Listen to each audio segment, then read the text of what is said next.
महिंद्रा थार, जिसका craze civilians के बीच हर दिन बढ़ता जा रहा है, उसे इंडियन आर्मी ने ऑफिशियली रिजेक्ट कर दिया है। और ये वही महिंद्रा है जिसकी स्कॉर्पियो क्लासिक आर्मी में सालों से यूज हो रही है। तो सवाल ये उठता है कि जब कैटेगरी ऑलमोस्ट सेम है, कंपनी भी वही है, तो आखिर ऐसी क्या कमी रह गई थार और मारुति जिम्नी में जो आर्मी ने उन्हें रिजेक्ट करके अपनी रिक्वायरमेंट के लिए फोर्स गुरखा को चूज किया। इंडियन आर्मी अपने व्हीकल्स को अलग अलग कैटेगरी में डिवाइड करती है, जैसे armoured combat vehicles, field transport vehicles, engineering and support vehicles, और फिर आती है एक और कैटेगरी जो आज के डिस्कशन का मेन फोकस है, that is light utility vehicles, यानी वो व्हीकल्स जो day to day military operations के लिए फ्रंट लाइन पे यूज होते हैं। अब इंडियन आर्मी ने थार और जिम्नी को रिजेक्ट करके फोर्स गुरखा को शॉर्टलिस्ट क्यों किया, ये तो हम समझने की कोशिश करेंगे ही, पर साथ में हम आज ये भी देखने वाले हैं कि इंडियन आर्मी अपने लिए व्हीकल्स को सिलेक्ट करते वक्त किस पैरामीटर को कंसिडर करती है।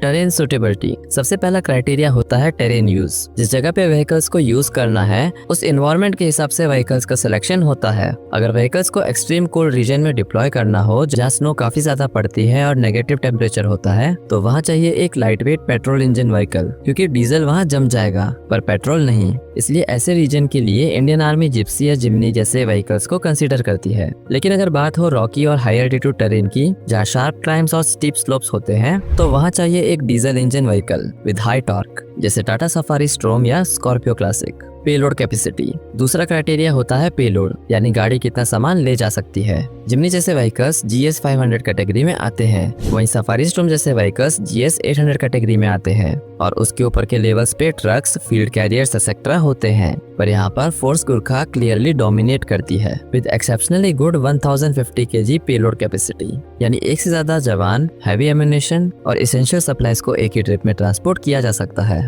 और साथ ही ये जिम्नी की 400 kg और थार की 600 kg पेलोड कैपेसिटी से काफी ज्यादा है। इंडिजिनियस मैन्युफैक्चरिंग इंडियन आर्मी की प्रेफरेंस क्लियर है, लोकल मैन्युफैक्चरिंग। अगर गाड़ी इंडिया में बनी है तो उसके पार्ट्स मिलना, मेंटेनेंस और सर्विस सब कुछ इजी होता है। इवन गवर्नमेंट भी मेड इन इंडिया को प्रमोट कर रही है, तो ऐसे में डिफेंस फोर्सेस की first preference Indian made vehicles ही होते हैं। Force Gurkha completely made in India है और फोर्स मोटर्स काफी सालों से इंडियन आर्मी को व्हीकल सप्लाई करते आ रहे हैं। वहीं थार और जिम्नी भी इंडिया में असेंबल होती हैं, बट कस्टमाइजेशन और रैपिड डिप्लॉयमेंट के मामले में गुरखा ज्यादा फ्लेक्सिबल है। Next, customisation and modifications. Indian Army को फ्यूचरिस्टिक फीचर नहीं चाहिए, ना ADAS, ना सनरूफ, ना इंफोटेनमेंट। उनको चाहिए सॉलिड बिल्ड, मिनिमल इलेक्ट्रॉनिक्स और क्विक मॉडिफिकेशन ऑप्शंस। और फोर्स गुरखा ये सब रिक्वायरमेंट्स फुलफिल करती है, जो आती है मल्टीपल कॉन्फ़िगरेशंस में, यानी 3 door variant, 5 door variant, 3 door pickup variant, 5 door pickup variant और इवन ओपन रूफ वेरिएंट भी, यानी इसे बैटलफील्ड नीड्स के अकॉर्डिंग कस्टमाइज किया जा सकता है। वहीं थार 3 एंड 5 डोर और जिम्नी बस 5 डोर कॉन्फ़िगरेशन में आती है। Extreme testing and proven reliability.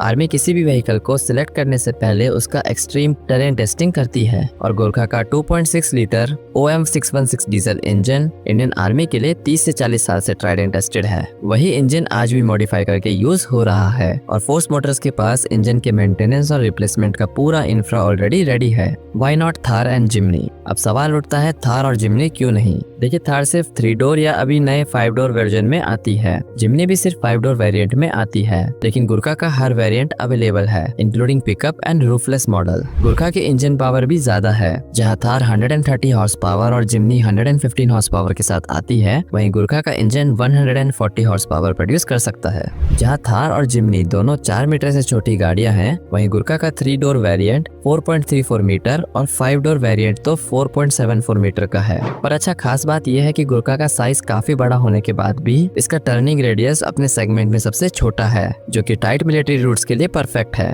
अब अगर वाटर वेडिंग कैपेसिटी की बात करें तो थार का 650 mm और जिम्नी की वाटर वेडिंग कैपेसिटी बस 300 to 400 mm है, जो कि गुरखा के 700 mm से काफी कम है। और प्रॉपर स्नॉर्कल के साथ तो गुरखा का water wedding capacity 800 mm plus चले जाता है। Towing and strength. गुरखा का पेलोड तो ज्यादा है ही, लेकिन टोइंग कैपेसिटी भी अनमैच्ड है। जहाँ जिम्नी की 500 और थार की 750 टोइंग कैपेसिटी है, वहीं गुरखा की टोइंग कैपेसिटी है 3000 kg, यानी गुरखा लिटरली एक ट्रक खींचने की पावर रखती है। और इंडियन आर्मी ने इन्हीं सब फैक्टर को कंसीडर किया है, reliability, payload, engine familiarity, local manufacturing, customisation और रजड परफॉर्मेंस। और इसी कारण से इंडियन आर्मी ने फोर्स मोटर्स को ऑलमोस्ट 3000 यूनिट्स का ऑर्डर दे दिया है, जो आगे जाके एक्सपेंड भी हो सकता है। बाकी आप बताइए, आपके हिसाब से इंडियन आर्मी के लिए बेस्ट व्हीकल कौन सा होता, थार, जिम्नी या फिर फोर्स गुरखा ने सच में सबको पीछे छोड़ दिया है? अपनी राय कमेंट सेक्शन में जरूर बताएं। मिलते हैं अगली वीडियो में एक नए और इंटरेस्टिंग टॉपिक के साथ। जय हिंद।